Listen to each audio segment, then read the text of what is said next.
Thank you, Adam. All right, let's get started. 95% of this is going to be off script because that's just kind of how I roll. When I write a script and I have to say it to you, that's public speaking, and I hate public speaking, but I'm very good at conversation. So if you see me looking at my iPad, just forgive me for the beginning of this. Like Dr. Tom said, I was a member of the violin studio here from 2015 to 2019 before I graduated with my degree in music ed. And then I moved up to the sunny beachside village of Port Clinton, Ohio, where I have been. Thank you, Liam. He's my plant. So is Nora. Nora does the inquisitive questions, Liam does the laughing. But I live, actually that's a lie, I live in Sandusky, Ohio, a little bit east of Port Clinton, Ohio. So if you think Sandusky is Cedar Point, Port Clinton is Clinton Bay. Those are your two landmarks where I work. I run an entire orchestra department by myself, grades 6 through 12, as well as a fifth grade program that we are in the process of putting together right now. Is that all I need from the script? When Dr. Khan asked me to come down and talk to you guys, she told me I could talk about literally anything I wanted, which, as Nora is flinching, because she knows me, was probably a bad idea. But I decided to tone it back because I'm older and mature now, and I wanted to talk to you realistically about the experiences of a young educator and a young person leaving college.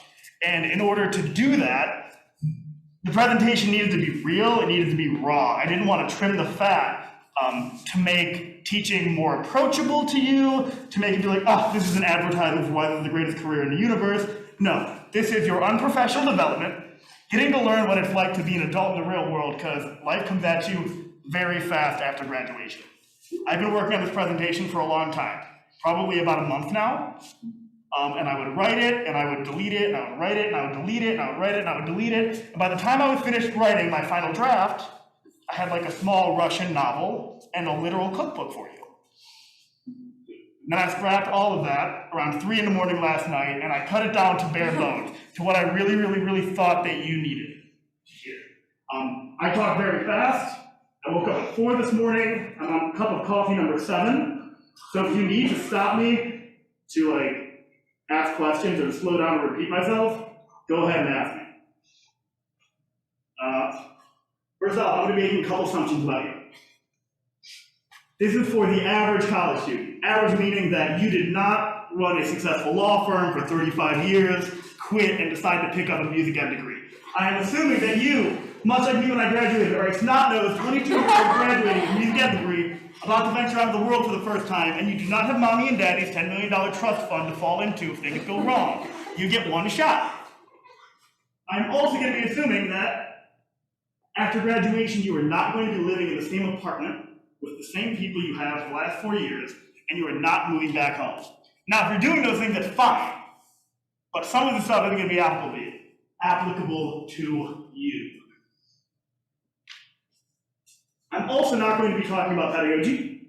I'm not going to talk about classroom management. I'm not going to talk about instrument repair, how to find a job, how to write an essay, what not to do at a stoplight.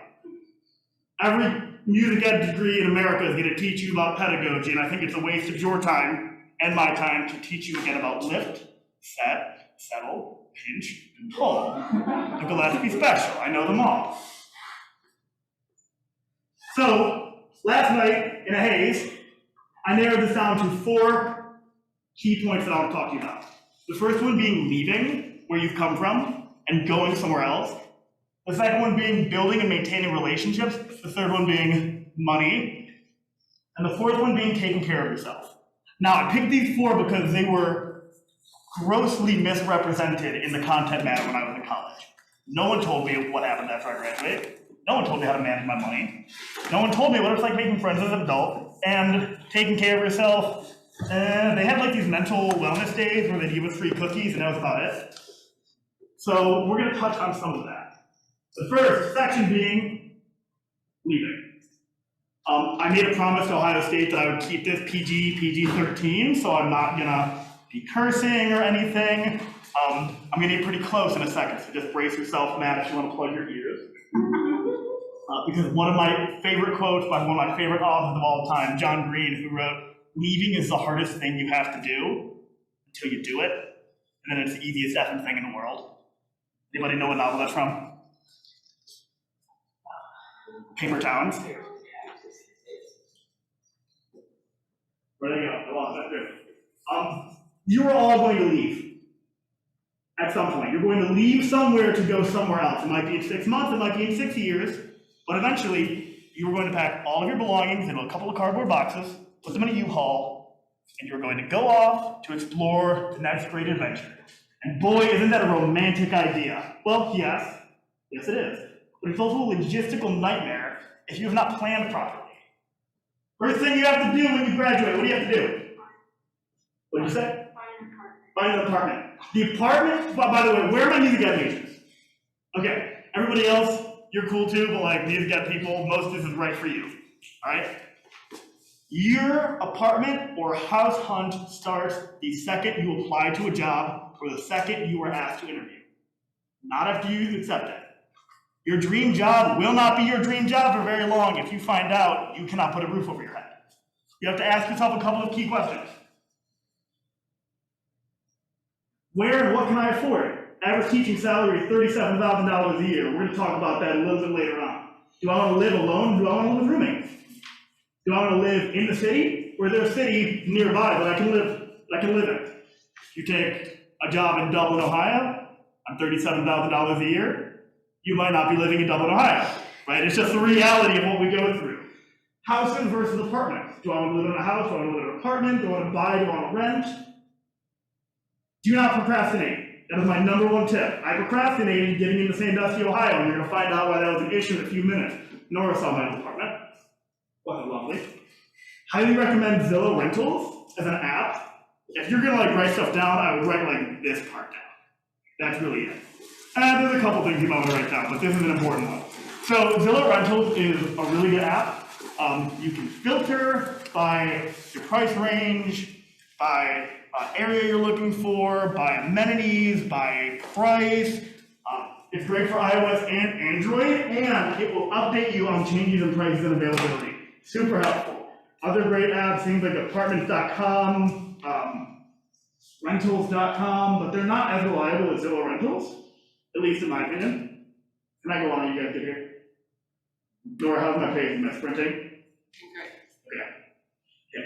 Now, before you all start throwing like tomatoes at me for talking about like buying things versus renting things, I just want to tell you that like, again, I'm assuming you are leaving Columbus, Ohio. You are not going to graduate here and then go buy a house in Columbus, Ohio. It's like the price of real estate down here is insane. But if you're like me and you move to a tiny little suburb of America, it's not out of the question. So let's talk about some of the pros and cons of renting versus buying property. Renting is way easier in big cities, right? I could walk down I Street and have a new apartment in 25 minutes. Much less responsibility. You usually have a property manager who's going to take care of things when things go wrong. Pipe burst, call the property manager. Front lawn was messy, call the property manager. House is on fire, property manager. Way less stress and way easier to leave. When your lease is up, you can get out of Dodge. That being said, the cost is usually higher in a rental than in a mortgage. Not a lot of people know that. Price is usually way higher per square foot in a rental than it is in a mortgage. I'm going to show you that in a minute. And your money does not come back. If you don't know how a mortgage works, a mortgage is basically a loan you take out against the bank, and every time you put money towards your mortgage, that's equity. So when you sell your house, you get whatever you sold it for plus the equity back. Sorry, the profit of whatever you sold it for plus the equity back. That's your money coming back to you. Your money does not go back to you when you rent an apartment. It goes into the pocket of the landlord. Oh, but I get my security deposit back. Yeah, but do you really?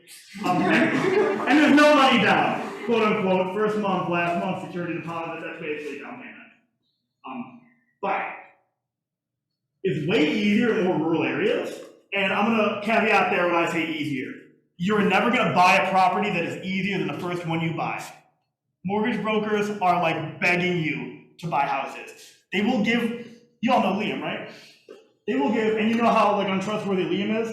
They'll just give Liam like $100 grand to go buy a house. They'll just do it. He probably doesn't even need a down payment because first-time home buyers have get the best rates. You can get the best interest rates.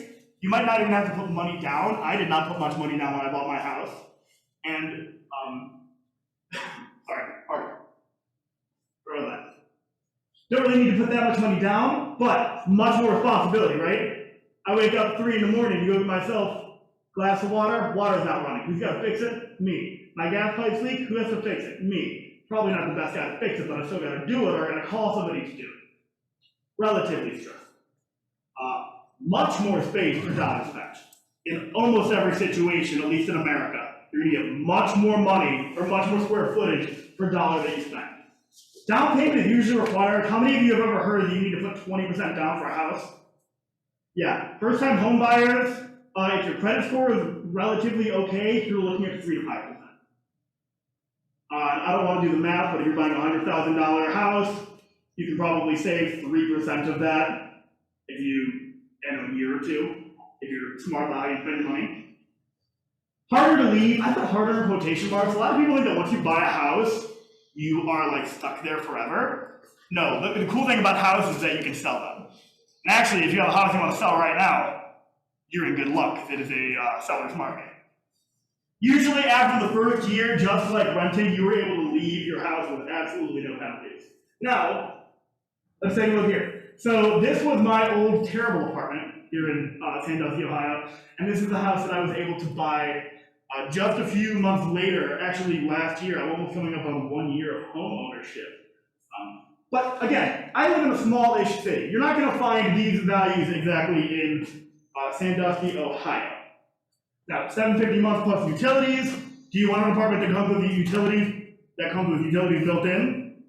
Sometimes yes, sometimes no. They're usually budgeted utilities, which means they're going to charge you, let's say $75 a month for gas, whether or not you use gas or not. They're going to charge you $50 for water, whether or not you use $20 or whether you use $150. Sometimes for some people, budgeting utilities works. For me, I didn't love it. I obviously pay all of my own utilities at the house. I work here. I should also tell you that you're going to have some free time in the summer, right? That's like one of the big parts of teaching. You know that, right? You get summers off. Okay, I want to show you did not have a reaction to that. Use your summers wisely. I was talking to some of you out there. I bartend. Bartending during the summer, I was able to pay a down payment just by working a second job in the summer. Because you still get paid for teaching. They take your salary and they spread it out for 12 months. And then whatever extra money you take in the summer, you can go on trips, you can do something, you can buy a new instrument if that's your thing, or you can put it towards buying a house or apartment. Highly recommend doing it. Dr. Tom? Yeah, so I just want to clarify that you really have summers off, because I'm not sure that I have summers off. So on paper, I have summers off. I still find myself in the office about 5 days a week during the summer, just like doing things, and it's a good place for me to work and setting up for the next year. Your hours are much more flexible in the summer, though. I'll revise my statement. You don't get paid to work during the summer. That make a little bit more sense? Yeah. That make a little bit fairer. No, I mean practically, right? So you actually have summers off that you can work on your house and go do all kinds of things. Yeah, absolutely. If you're going to be doing traveling, summer's a great time for it. Home renovation, great time for it. Working a second job, great time for it. If you're going to adopt a pet or something, summer's a great time to do it because you'll have all that time to spend with it, right? All right. There are a couple of very awkward transitions in this because it was about 62 slides too long, as my colleagues told me, so I cut quite a bit of it down. Like, I cut 90% of it down, which led to a couple of awkward transitions. This is awkward transition number 1. The first 2 weeks after you move are very, very lonely. At the time, the 3 weeks between moving from Columbus to Sandusky and starting my job were the loneliest time of my life. Love you, Nora. My best friend, one of my best friends right here. It's a very lonely time. But the first few days are great because it's calls and it's text and FaceTime and Snapchat and, oh, I miss you, and come back to Columbus, and Midway isn't the same without you. And then, because everybody has to move on with their life, it stops. And then it's just you and your thoughts and loneliness. And it can be very, very difficult. I lived the entire pandemic, the 3 months that we were stuck inside in that tiny little apartment by myself. And you have to maintain relationships with people. There are probably people in here who are good friends with other people in this class, and that's an assumption I'm going to make about you. Another assumption I'm going to make is that some of you are good friends or even best friends because of proximity, because you see each other 7 days a week, very close proximity. Some of you will not talk to each other after graduation. If you want connections to stay meaningful and genuine, you have to work for them. Reach out to people deliberately. Call your mother, call your father, call your grandma, Snapchat repeat call, whatever it is. Call Nora and complain about things. I'll give you all her phone number after. She's a great sounding board. That's an error. Oh, really? All right. Do not doom scroll. I didn't know where to put this in the seminar, but do not doom scroll. You all know what doom scrolling is? No. When you sit on the couch and you scroll through your phone. Twitter, Instagram, Reddit, Tinder, whatever it is. You sit there and you scroll, and that is not how you are filling your time. I do it all the time. I am on Twitter or Instagram, and I am just scrolling and scrolling, and nothing I'm doing is productive, and I actually feel worse, because I have not moved, I have not made a meaningful connection with anyone around you. Speaking of which, you need sunlight. Tough to do in Ohio, but you have to get outside and you need sunlight, right? You all know this? Vitamin D, it's great for you, fresh air, it's good for you, oxygen, hugely abundant on Earth, thank God. And you need to get a lot of it in your system, because it's going to help you fight off all those terrible feelings of loneliness and being alone and just lethargicness. You date yourself, man, right? How many of you are comfortable going out to dinner alone? And I don't mean going to the Union and grabbing a bagel. I mean going down to the Juniper, you get yourself a nice cocktail, you order some appetizers, you hang out, then maybe you go see a movie afterwards. How many of you do that? Nice! These are cool people. I had to learn how to do that. You've got to learn to treat yourself like another human being. You got to take yourself a little bit. Take care of yourself like you would another person.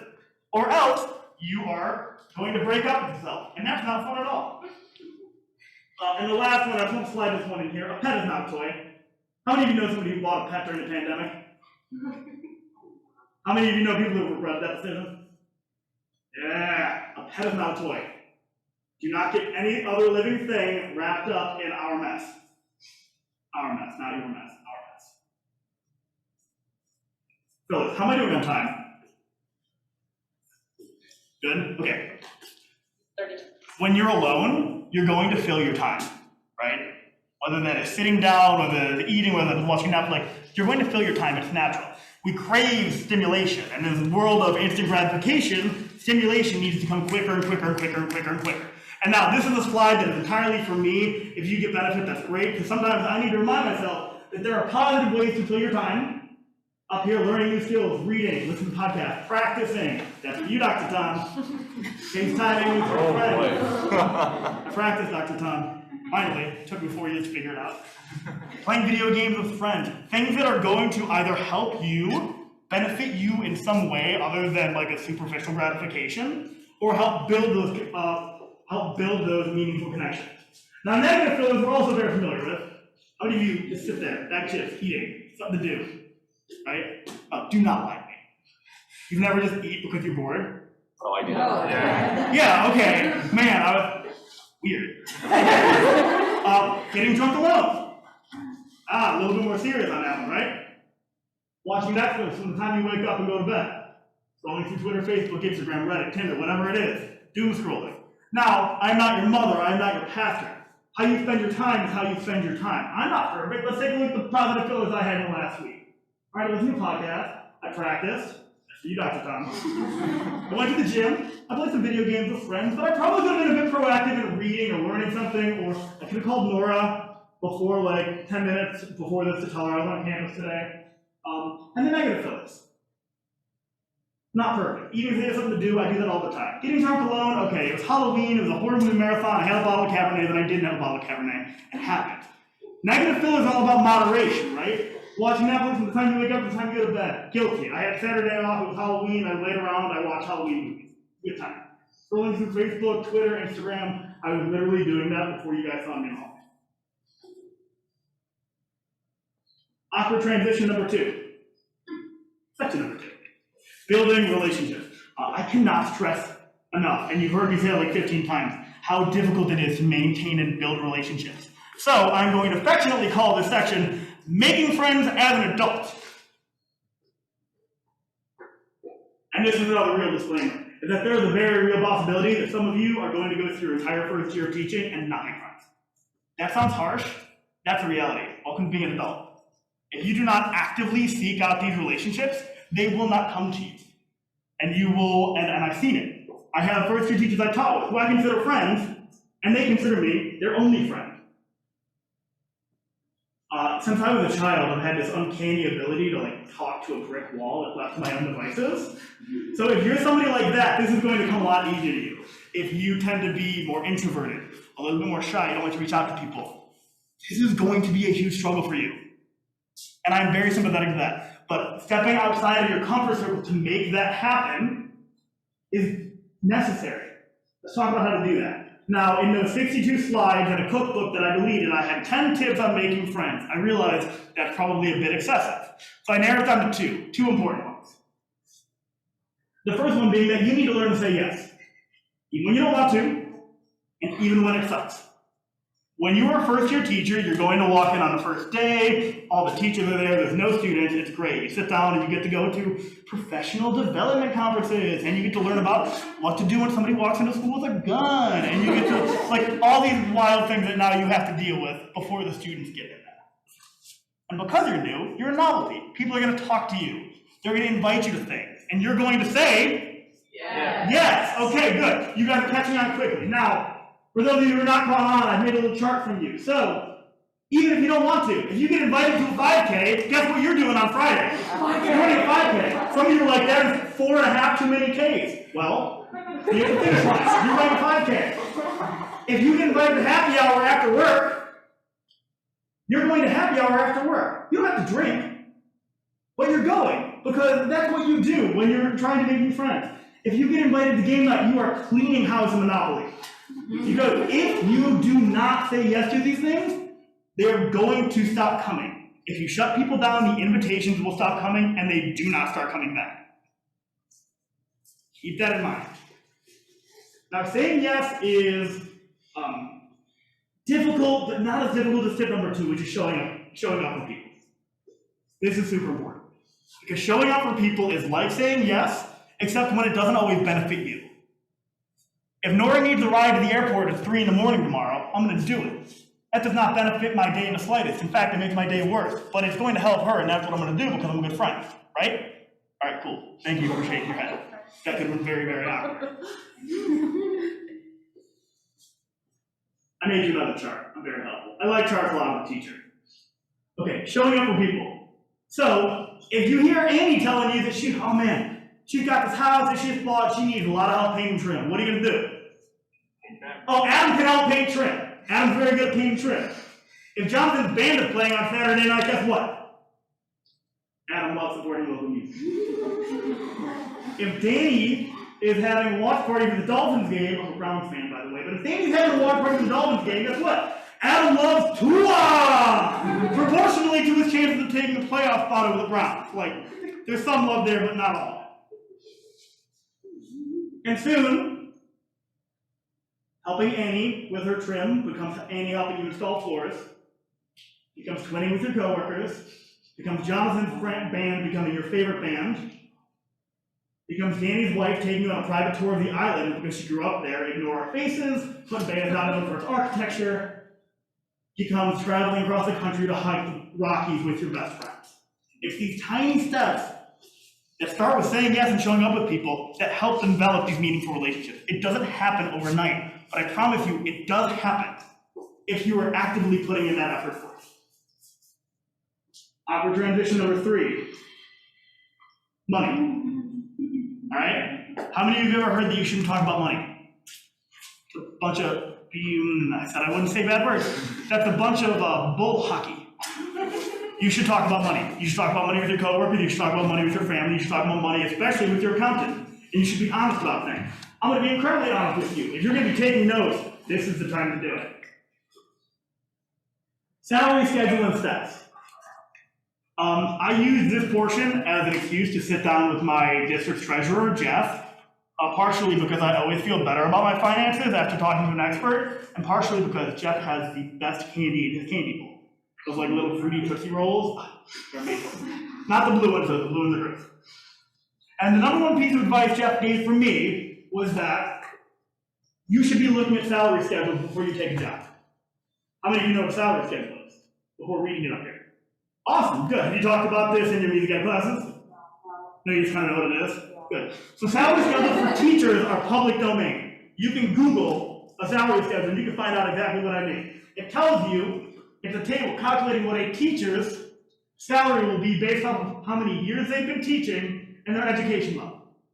There's a lot of asterisks there. A teacher is only guaranteed that pay if they're a member of the local teachers union. That's part of your collective bargaining.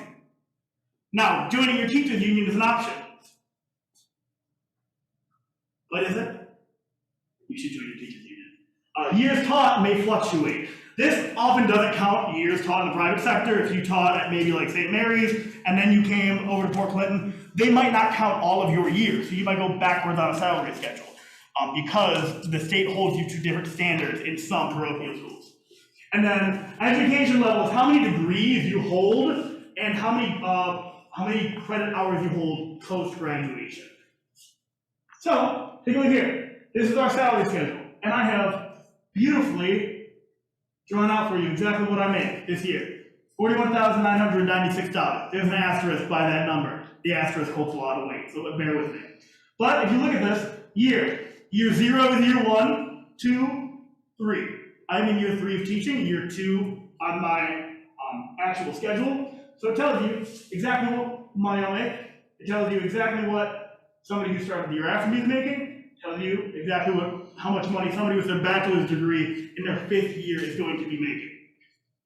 Now, let's take a look over here. So salary schedules only get weird when you jump from year to year. This is what I'm projected to be making in 2023 and 2024. This is guaranteed to me because my union bargained for it. They have my guaranteed pay, my guaranteed raises until 2024. So if I don't get another degree before that, if I don't get 15 extra graduate hours right here, I'm going to be moving down 2 steps out and making $46,920. Now, if I manage to get 15 graduate hours before then, I'll be moving up to 49. That's pretty nice. If I can squeeze in a master's before then, 53. And if I knock out a PhD in a year and a half, 55. We'll see. If anybody wants to pay me to come back for grad school, please, by all means. I make $41,991.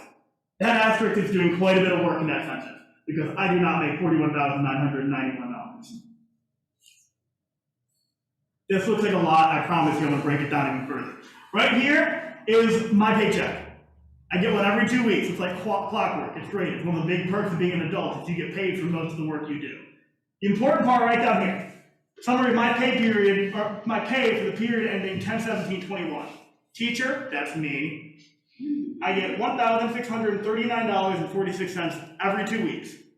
And then extra service is just part of my contract. I'm a class advisor, so I get a whole $500 a year for that, and they spread it out for me. So they're giving me $40 for this pay period. They give me a little bit of money towards that next pay period. Those numbers are about to change. Hold on to your hands. Let's talk about deductions. How many of you know what deductions are? How many of you worked a job before? Most of you, all of you? Good. Okay, so you know about taxes. They're awesome. Your taxes, which you'll see right here, my first number up here, my federal taxes, they take a lot of money out of my paycheck every year, or every month, about 7% of my paycheck. And the good thing about this is that all of that money goes towards our schools, and it goes towards building roads, and it goes towards housing the homeless, and it definitely does not go to the largest military-industrial complex like ever. All right, so that all goes to roads. It's wild. Port Clinton city tax, some of that goes to roads, but these things are mandatory. They're getting taken out of everybody's paycheck.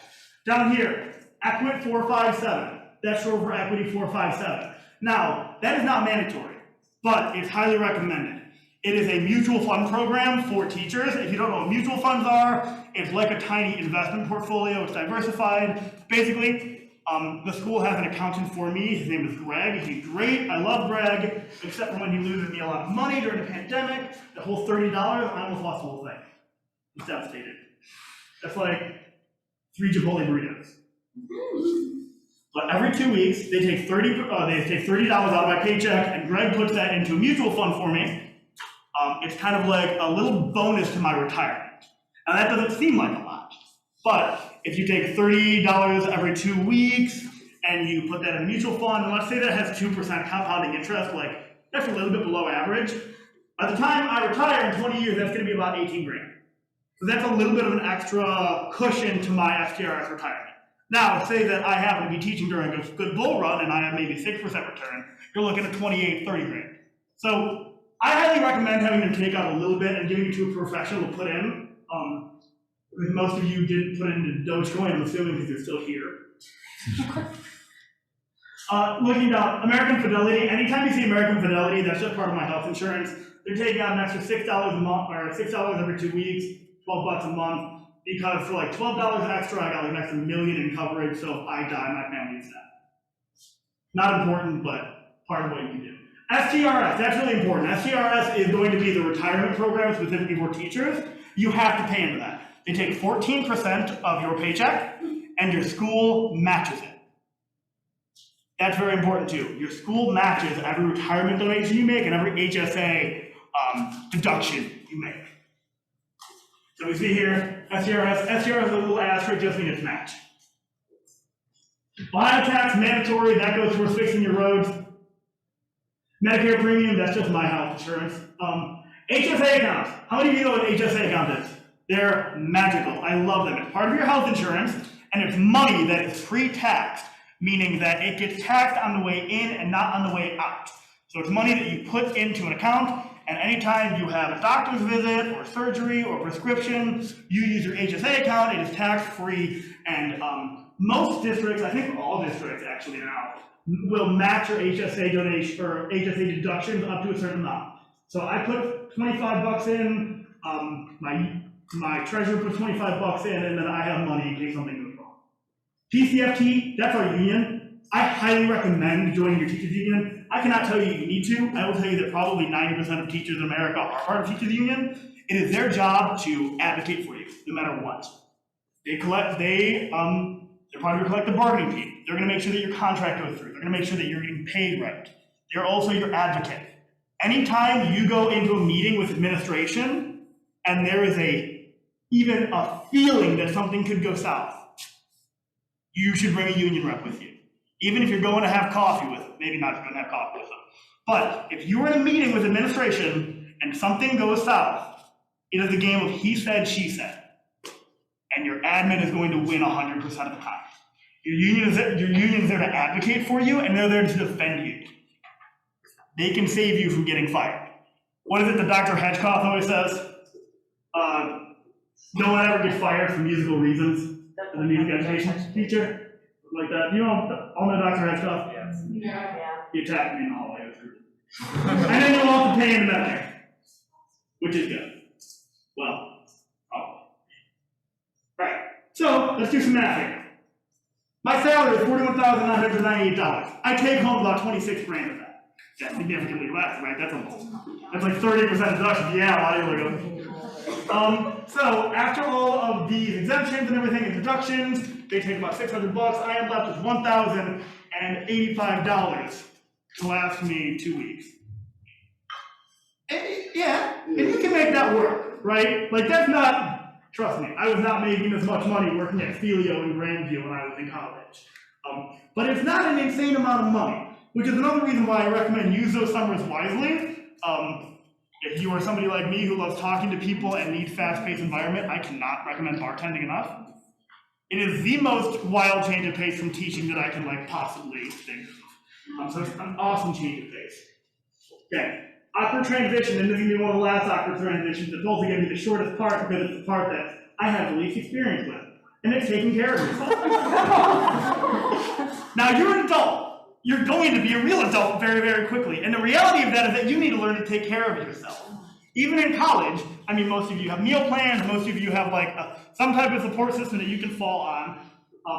But you need to start learning to take care of yourself. And that means monitoring what your activities are. That means monitoring what you put in your body. That means monitoring how much you drink and what you're drinking.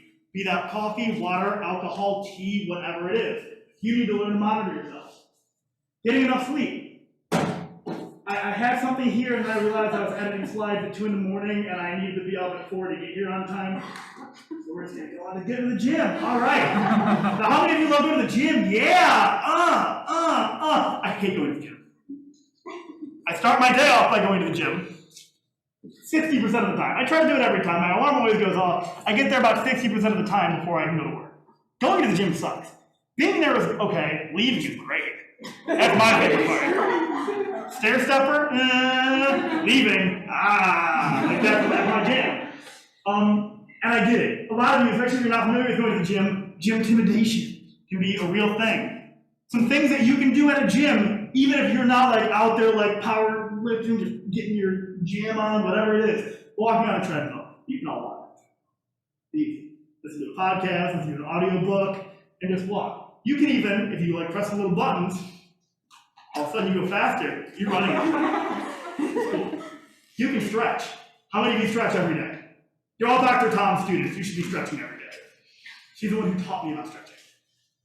You can drink water. Drinking water is great. I find that I drink way more water in the gym, partially because I'm sweating, partially because I'm trying to avoid doing whatever I have to do next. And then finally, ride stationary bike. There's a bunch of things that are really easy at a gym. I like to do those predetermined, what do they call them, like machines that like tell you what to do whenever I'm doing a new workout. Easiest way to get over that. All right, I thought I had a transition here, but obvious and less obvious benefits. One, you're getting out of your house. Back to dealing with loneliness, right? If you stay shut inside your house, it's not healthy. We had like a great experiment with that in 2020. It was a time. Get out of your house. Weight loss. The pounds start coming and they don't stop coming after you graduate high school.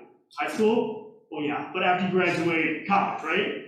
The older you get, your metabolism slows down, you get tired. I know we had a concert last week and I had a performance. I had Taco Bell like 4 times in 1 week.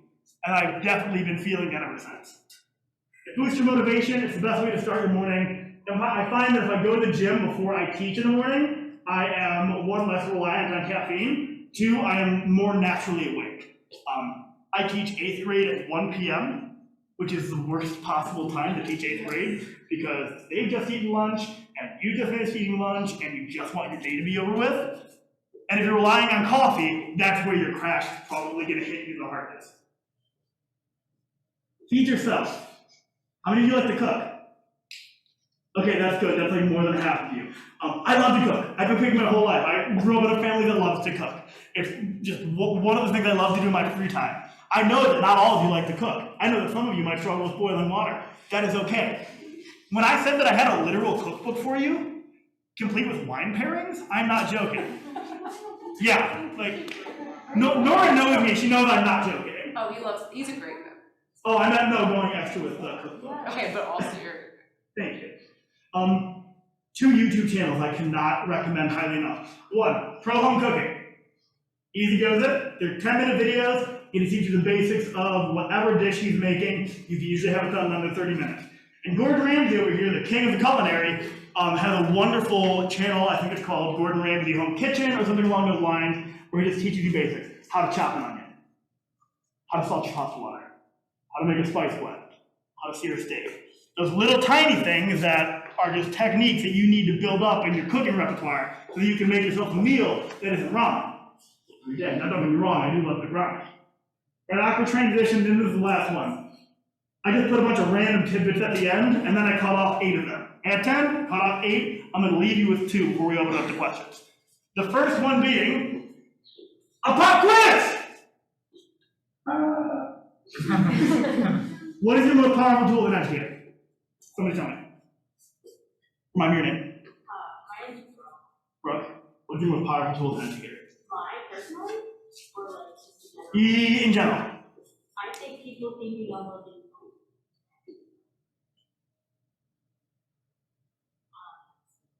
Okay, can you say that again? I'm trying to digest that. Like, people expect you to know. Okay, so your greatest tool is that people expect that you know what you're talking about. Yeah. That's a good one, not your best one. It's a top 10. Anybody? Like enthusiasm or effort. Enthusiasm and effort. I'm gonna give it to you. Your number one tool as an educator is your personality. Now, if you haven't gotten the vibe by now, I'm a very large person. I'm very large by life. This is kind of how I run my classrooms. I'm almost always shouting, and it almost always sounds like you had way too much coffee.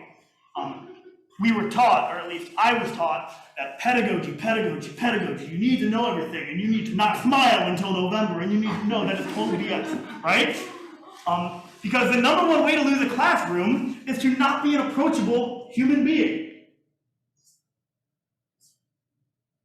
Oh no, my thing died. No, it didn't. Okay. I run my classroom in a way that would absolutely disgust most of the professors here. I am lively. I go off on tangents. Not all professors, I know this is being recorded, but some professors would be disgusted with how I run my classroom. Occasionally there's some downtime where I get this, ask students questions and tell them something about me if they ask me.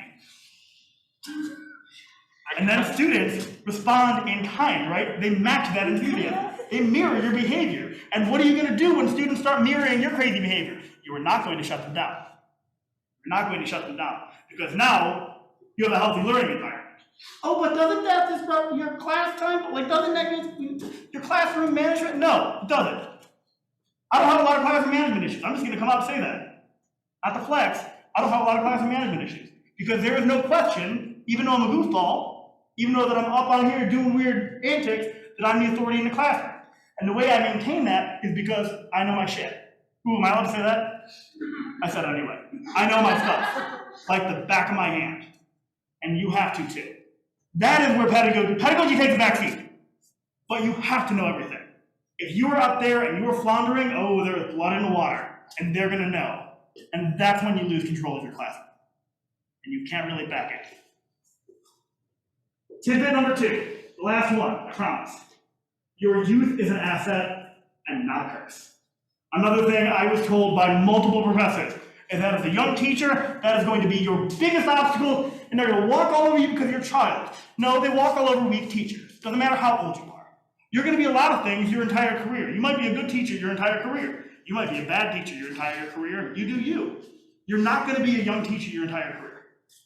I would wager that for 90% of these students, you're going to be the youngest person in a position of power in their life.